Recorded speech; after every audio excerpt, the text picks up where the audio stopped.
Bien, lo que les decía es, estamos calculando las potencias en las transiciones, ¿no? Cuando se está encendiendo o apagando el dispositivo. En la transición de apagado, digamos, uno puede detectar, en este análisis simplificado, ¿no? Uno ve que cuando hace de entre T1 y T2, B por I, esto es constante, acá tengo una recta, digamos, aproximadamente. Entonces, cuando hago el producto y después quiero hacer la potencia promedio, básicamente me queda un triángulo, ¿no? Por eso aparece este un medio acá, este 0,5. F, acuérdense, es 1 sobre el periodo de conmutación, porque es el promedio en un periodo de conmutación. Y después en este otro intervalo de T2 a T3 lo mismo. La tensión acá es constante, pero esto cae, hago el producto, me vuelve a quedar un triángulo. Cuando hago el área para hacer la potencia promedio, me queda esta otra cosa que está acá, ¿no? Si simplifico, me termina quedando esto que está acá. ¿Está bien? Me queda la IF por la BR, es decir, la corriente en directa, por la tensión cuando está apagado, por el tiempo que me lleva a prenderlo, ¿no? Cuanto más lento sea el dispositivo, más potencia va a disipar. Análisis similar se puede hacer para el encendido y van a llegar a esta expresión. ¿Está bien? Entonces, como decía, la velocidad de encendido, es decir, el tiempo de T1 a T3 y de T4 a T6, depende de la tecnología de la llave. Nosotros ya sabemos, por ejemplo, que un MOSFET es más rápido para prender, ¿no? Y por eso pueden trabajar a más frecuencia. Y un IGBT o un BJT tenían el problema que al apagarse eran lentos, por ejemplo. O sea, depende de la tecnología, esta potencia que voy a disipar, entre otras cosas, ¿no? Y la otra cosa importante es que esta potencia, fíjense las expresiones anteriores, ¿no? Estas eran las expresiones de la potencia promedio de conducción. Estas dependían del ciclo de trabajo, ¿no? Cuánto tiempo lo tengo prendido respecto de cuánto lo tengo apagado. Estas dependen de la frecuencia de conmutación F. Es decir, cuanto más rápido yo quiero aprender y apagar la llave, más potencia de conmutación voy a tener. En definitiva, la potencia total es esta, ¿está bien? Es la suma de las cuatro. Normalmente le decía, la de encendido, la de apagado normalmente se desprecia. Si uno trabaja a baja frecuencia, es decir, los prende y la apaga muy lento, lo que va a dominar es la potencia de encendido, ¿no? La tensión que tiene la llave cuando está prendida por la corriente. En esos casos me conviene buscar llaves con baja caída en conducción, ¿no? Un BJT, por ejemplo. Para alta frecuencia de conmutación me va a terminar dominando las pérdidas de conmutación, las de encendido y las de apagado, y ahí me conviene buscar llaves rápidas, ¿no? Pero bueno, en general hay una relación de compromiso entre las dos y dependerá de cada aplicación. Esta potencia es la que usaría para ver el tema del disipador, ¿no? Una vez que tengo esa cuenta, puedo saber, nada, mi disipador, cuánto, si me alcanza con la carcasa como viene del fabricante, o tengo que poner un disipador y en ese caso de cuánto, ¿no? Bien. Si no hay dudas hasta ahí, sigo. Vamos a avanzar. Todos estos dispositivos de potencia que vimos, mencionamos algunas cuestiones, como por ejemplo que el BJT, para prenderlo necesito poner una corriente de base, la tengo que sostener. Para el tiristor, ¿se acuerdan? Había que poner un pulso de corriente y después podía sacar el pulso y quedaba prendido. Para el MOSFET tengo que poner una tensión, inicialmente una corriente de gate para cargar esas capacidades, como vimos, después tengo que mantener la tensión arriba de la tensión de umbral. Es decir, necesito un circuito para manejar el disparo o el prendido del transistor. ¿Está bien? A eso es lo que llamamos driver en inglés o sistema de control de disparo, ¿no? Normalmente drive circuit o circuito de manejo de disparo, pero es más típico encontrarlo como la palabra driver. algunos semiconductores de potencia en el mismo empaquetado, es decir, el dispositivo ya tiene las señales, el circuito que hace todo ese proceso de disparo, y uno de afuera lo único que hace es pone una señal lógica, es decir, 0,5 volt, 0,3 volt, lo que sea, y el circuito internamente prende el dispositivo de potencia. En otros es un circuito externo. Y algo importante, dependiendo de la potencia del circuito, uno puede querer que haya aislación eléctrica entre el circuito de disparo y el dispositivo de potencia. ¿Está bien? Si yo estoy manejando tiristores que manejan mucha potencia y corriente, no quiero que mi circuito de disparo, que es de baja potencia, que es una cuestión más bien lógica, tenga alguna posibilidad de quedar en contacto con el circuito de potencia. Entonces, en esos casos, vamos a ver que los circuitos de disparo pueden tener aislación eléctrica. Esa aislación puede ser óptica, y también lo vamos a ver en el laboratorio, en el último, o, por ejemplo, por transformadores. ¿Está bien? Pero bueno, entonces la función principal del circuito de driver es poder conmutar de forma óptima al semiconductor entre prendido y apagado. ¿Está bien? Las funciones secundarias son, bueno, dar aislación, sí, básicamente eso, ¿no? Permitir una aislación entre el driver y el dispositivo. Esta era la otra que quería decir, que es minimizar, por lo que vimos de la disipación de potencia de conmutación, lo que quiero también es, bueno, prenderlo y apagarlo rápido, ¿no? Y eso también depende del driver, ¿está bien? Como vimos con el diodo, por ejemplo, que estaba el tiempo de recuperación inversa, pero si yo lo trataba de apagar más rápido, lo podía llegar a hacer más rápido. Bueno, el driver también se encarga de eso. Y bueno, y durante el estado encendido, si es por ejemplo, un BJT, el driver tendrá que proveer la corriente de base necesaria, si es un MOSFET, la tensión, ¿no? Y como vemos también, uno dice el transistor está encendido, pero no hay un único punto posible donde el transistor está encendido, ¿no? Nosotros vimos que el MOSFET, por ejemplo, podía estar encendido con distintas resistencias en la región de triodo, con distintas resistencias de encendido, ¿no? Y yo podía llevarlo a trabajar a un punto de encendido con menor resistencia, lo cual era bueno para tener menos pérdidas, pero después me costaba más apagarlo también, ¿no? Entonces, bueno, el driver lo pondrá a trabajar en un punto óptimo, ¿no? Básicamente, otra forma de pensar al circuito de disparo o de driver es que de alguna manera se determina con una cierta lógica cuándo hay que prender y apagar el dispositivo, y el driver tiene que traducir esas señales que son lógicas, de decir, bueno, ahora prendete, ahora apagate, ahora prendete, y así, a las señales que requiere el dispositivo de potencia para efectivamente prenderse y apagarse, ¿no? Ese es el fundamento de este circuito de disparo. Y esto es un poco lo que ya dijimos, ¿no? ¿Y qué tiene que hacer el driver? Bueno, no es lo mismo si es un BJT, si es un MOSFET, si es un IGBT, etc. Veamos algunas características más y después algunos ejemplos. Por ejemplo, el driver puede ser unipolar o bipolar, ¿está bien? En el sentido que la señal que genera para prender y apagar el dispositivo puede ser únicamente positiva, por ejemplo, o puede ser positiva y negativa.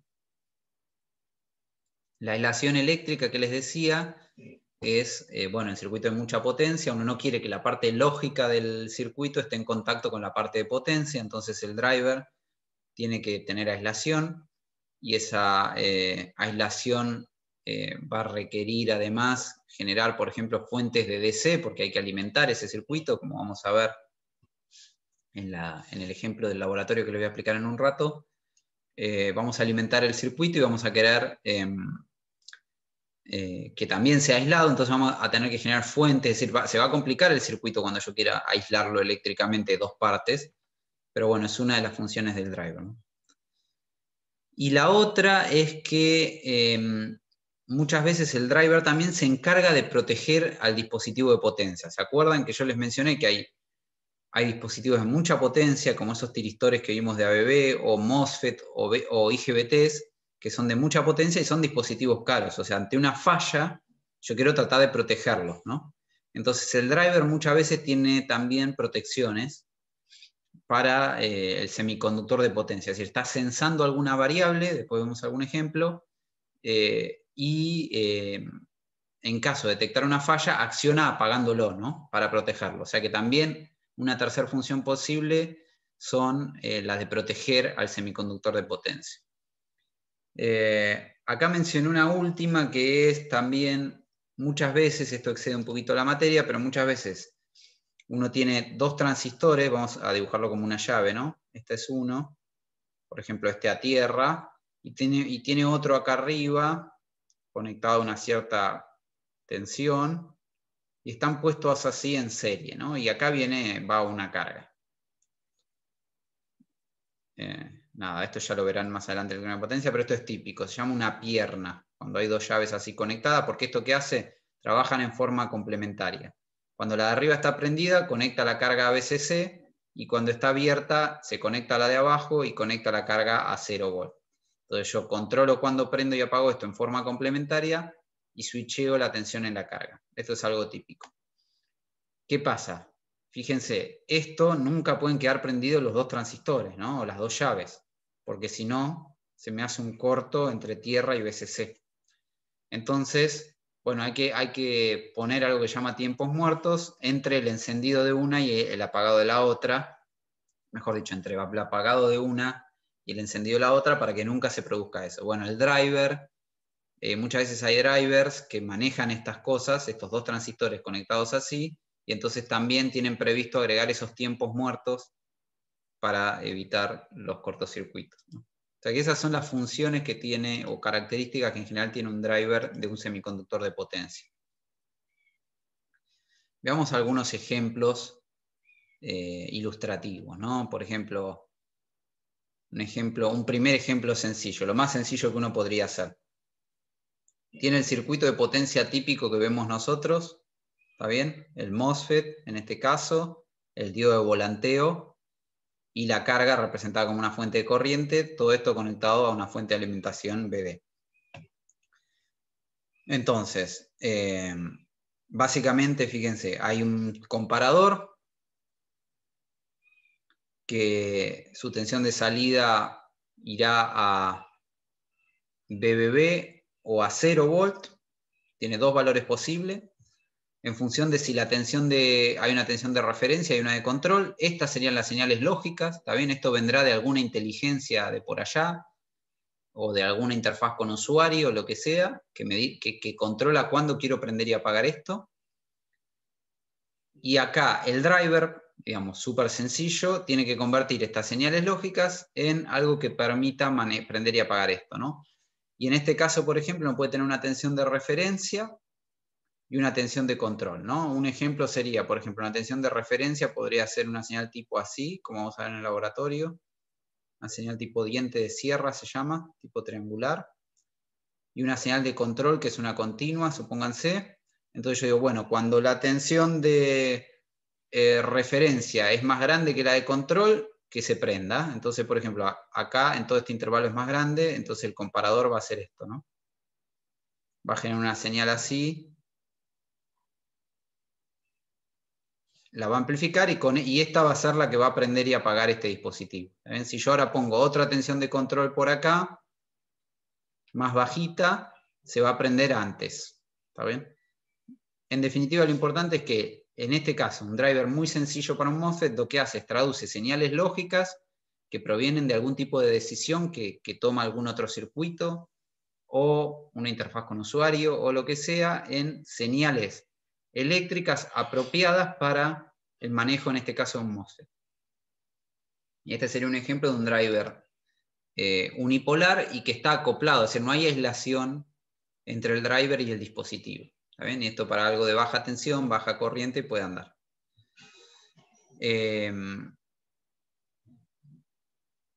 Quizás con un comparador solo no sea suficiente, porque quizás yo quiero prender y apagar el MOSFET muy rápido y quiero poder darle los picos de corriente que vimos que tengo que darle al MOSFET cuando prendo y cuando apago para que se carguen, ¿se acuerdan? Las capacidades parásitas que tiene acá y acá, en las transiciones, yo las tenía que cargar, ¿no? Para prenderlo. Entonces, quizás un comparador no tenga esa capacidad de corriente para hacer eso, entonces quizás tenga que usar alguna etapa, por ejemplo, acá está dibujado un clase B,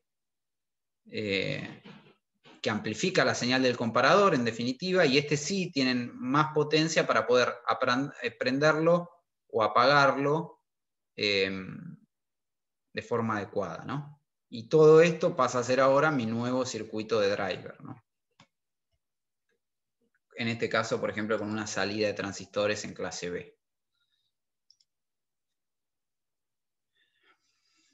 Lo mismo podría ser con un BJT, ¿no? Es más o menos lo mismo, en este caso un bipolar. Nosotros vimos que por el tiempo de recuperación que tarda para apagarse, podría querer, cuando lo apago, conectarlo a una tensión negativa. Entonces, en este caso, es lo mismo que el anterior, pero un driver bipolar, ¿está bien? Porque tiene alimentación positiva y negativa, tanto para proveer la corriente de base para mantenerlo prendido, como para después, cuando lo quiera apagar, conectarlo a una tensión negativa para tratar de sacar los portadores de la base, ¿no? Nada, otro circuito de driver, ¿no? Todos estos, fíjense, sin aislar, es decir, no hay aislación eléctrica, está todo conectado entre sí.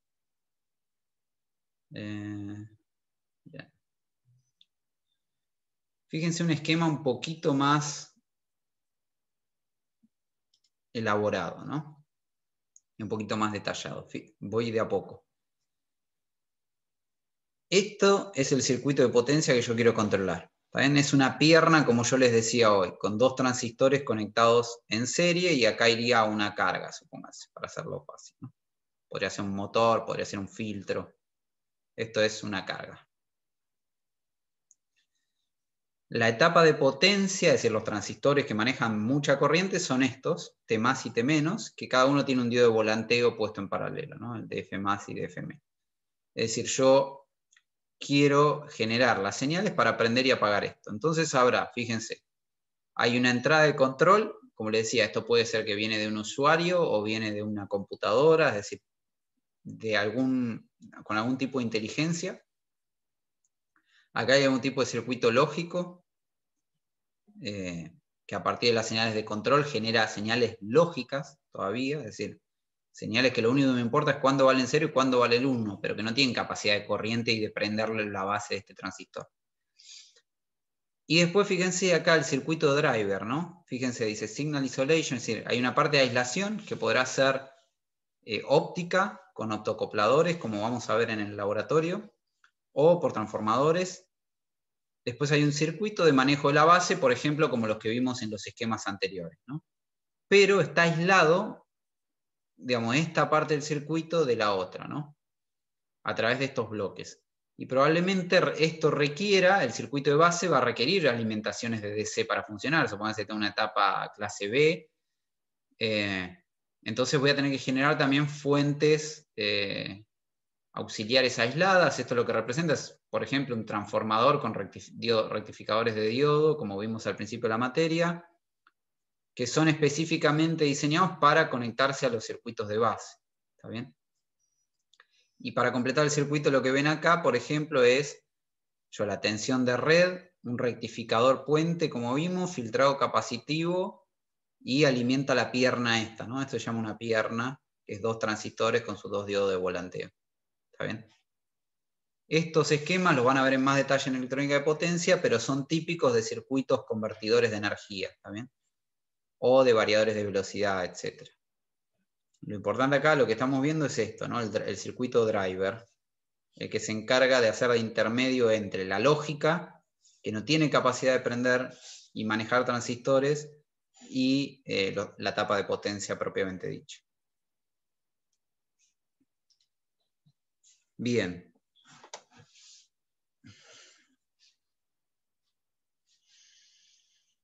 Eso más o menos dije todo.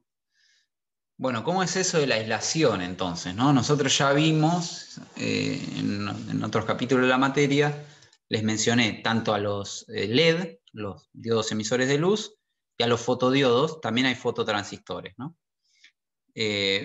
de esto es lo que vamos a hablar un poquito después y van a simular ustedes para el trabajo final. Pero básicamente el diodo emite luz, hay un dispositivo que es fotosensible, que sería como, por ejemplo, este fototransistor, que es como una especie de fotodiodo. Y entonces, ¿qué pasa? Yo acá pongo cuando emite luz, convierte en luz, como vimos, esta luz se convierte en corriente y se amplifica por el fototransistor, ¿no? Pero acá genera una barrera aislante porque acá hay luz, ¿no? Lo que comunica la señal lógica con el resto del driver aislado es luz. Entonces, tengo una aislación, no hay riesgo de que si algo falla acá, haya una conexión para atrás, ¿no? Incluso esta separación físicamente puede ser grande, ¿no? Puede ser un solo dispositivo, como en el caso que vamos a ver en el laboratorio, y como vamos a ver en la hoja de datos, eso tiene una cierta aislación, asegura una cierta aislación, o en caso de mucha más tensión, podría poner una fibra óptica, ¿no? Entonces podría tener metros o lo que sea entre acá y acá de separación. Y después viene el resto del circuito que ya sí está conectado a el circuito de potencia, ¿no? Pero separé a dos aguas la parte de lógica con la parte de potencia y este circuito driver que maneja el transistor de potencia.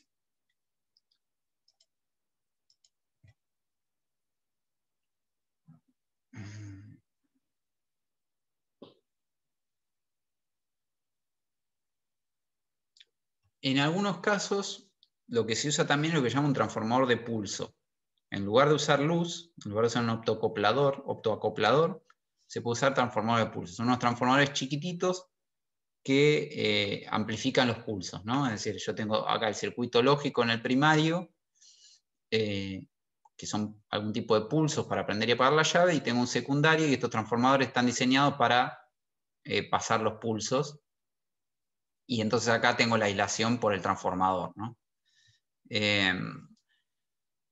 Otra vez, si voy a poner un transformador, lo que voy a querer es que la frecuencia de conmutación, la de encendido y apagado, sea más o menos alta, porque si no me va a quedar un transformador muy grande y va a ser molesto, va a ser un circuito gigante de disparo.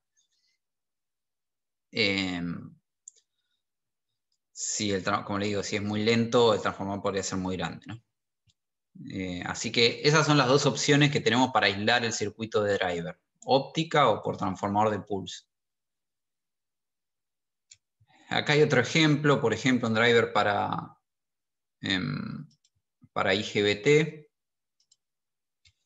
sacado de alguna hoja de datos de un módulo IGBT. Fíjense, el módulo IGBT es un IGBT de potencia con su diodo, y el driver, que otra vez hay. Fíjense, siempre la misma idea, señales lógicas que provienen de alguna manera, se generaron, en este caso un optocoplador,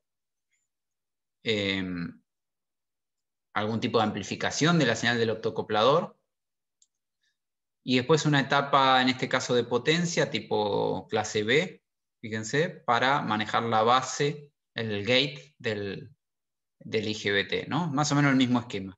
Lo que agrega es lo que yo les mencioné antes, ¿no? Un Short Circuit Detection Circuit. Es decir, están midiendo, ahora vemos un ejemplo con este diodo, el estado del colector, por ejemplo, en este caso del IGBT. Y cuando detecta una falla, tiene un circuito de shutdown, de apagado, que lo que hace es decir, bueno, hay una falla, apaga el transistor, ¿está bien? Es decir, este driver, cuando uno trabaja con estos módulos que son cosas caras y que uno no quiere que se quemen, el mismo driver puede incluir las protecciones, ¿no?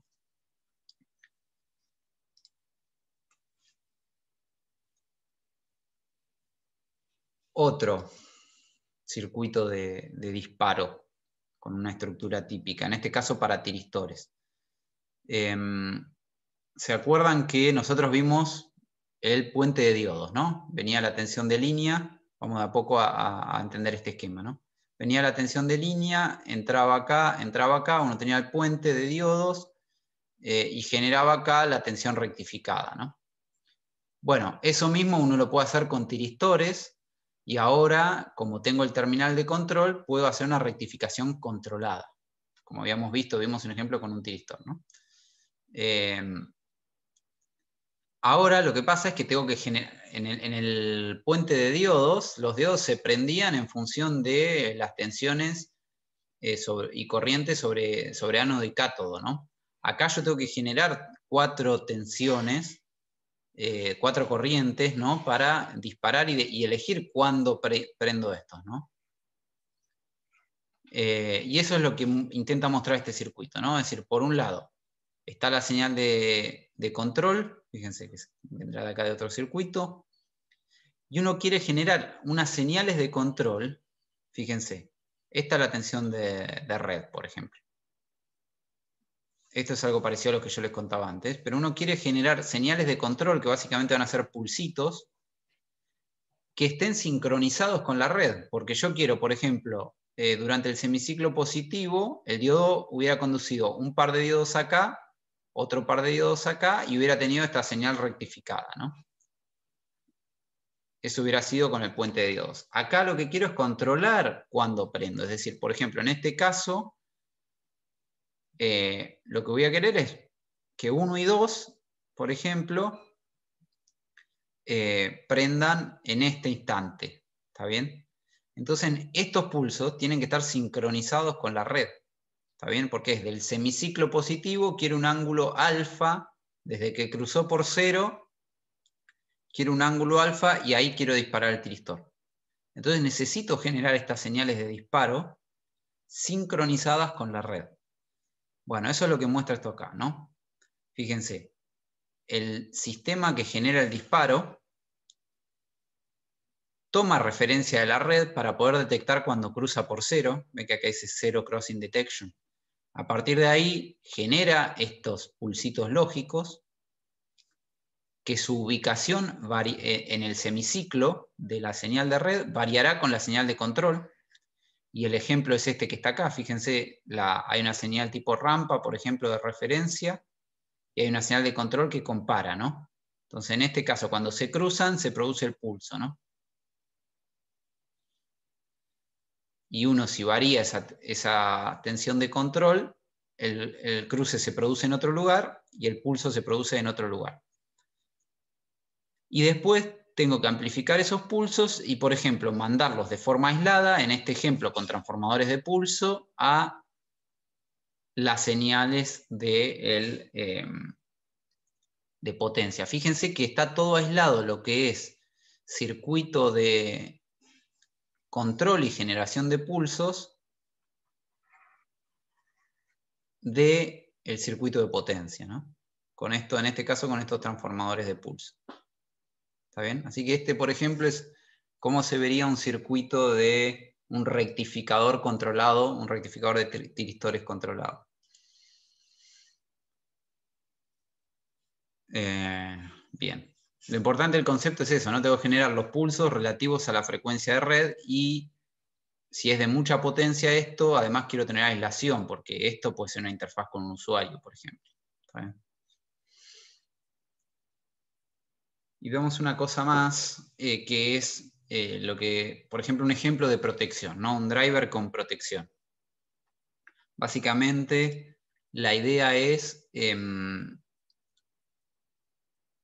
evitar que por el transistor de potencia, fíjense otra vez, este es el circuito de potencia, ¿no? En este caso un BJT con una carga representada por una fuente de corriente y un diodo de volanteo que es SDF.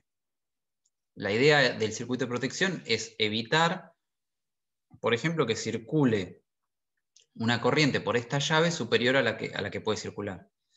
Lo primero que me podrían decir es, bueno, pongo un fusible y listo. Acá estamos hablando de que eso puede ser un pico muy corto de corriente, pero suficientemente duradero, digamos, como para romper el transistor. O sea, como yo prendo y apago muy rápidamente, acá las cosas pueden ser rápidas, ¿no? Entonces un fusible térmico puede no ser suficiente y muchas veces requiero esta protección por parte del mismo driver, ¿no?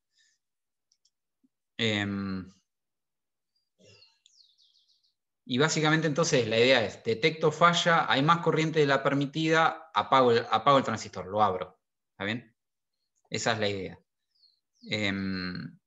¿Cómo hace esto con este circuito, con este diodo DP, ¿no?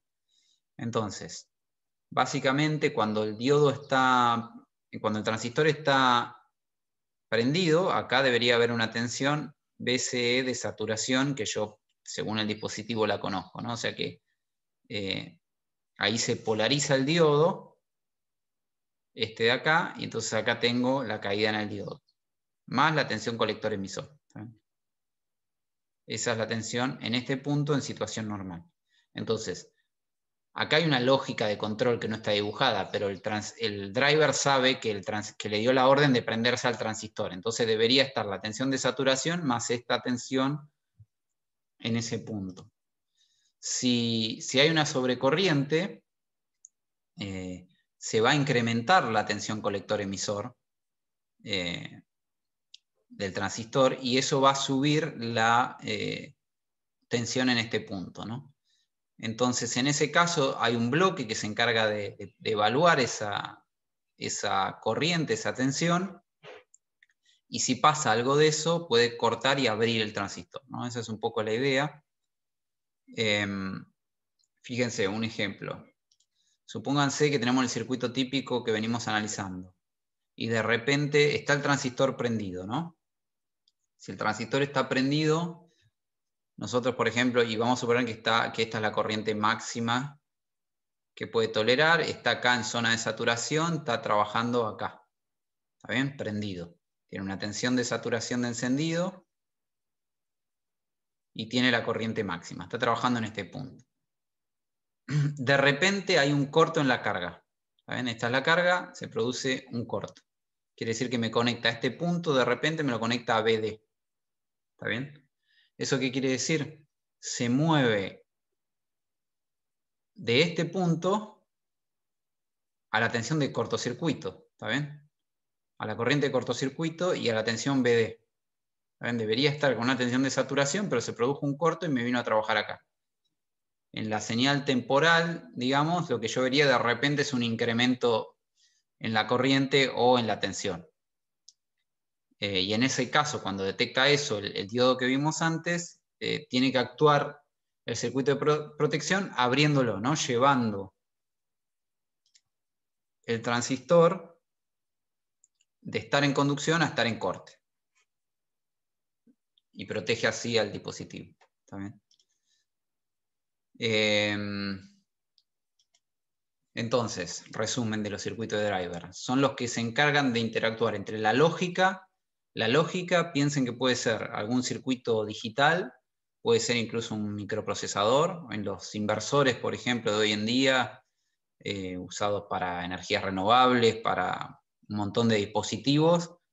La parte lógica puede ser una computadora, puede ser un procesador, lo que sea, que decide a qué velocidad lo quiero prender y apagar, cuánto tiempo lo dejo del ciclo de trabajo, cuánto tiempo lo dejo prendido, cuánto lo dejo apagado, etc. Eso es una cuestión lógica. Después está el circuito lógico que genera esas señales de prendido y apagado. Y después está el driver, que está en el medio entre la lógica y la potencia, para generar las señales de prendido, que además tiene las funciones de aislar las dos partes, la de potencia y la de lógica, o la de inteligencia, y proteger al semiconductor de potencia. ¿Está bien? Vamos a acordar con la teoría por acá, porque quiero explicarles la última tarea. Nos queda un poquito, no es mucho. La idea va a ser, bueno, voy a cortar la grabación para empezar, así quedan separadas.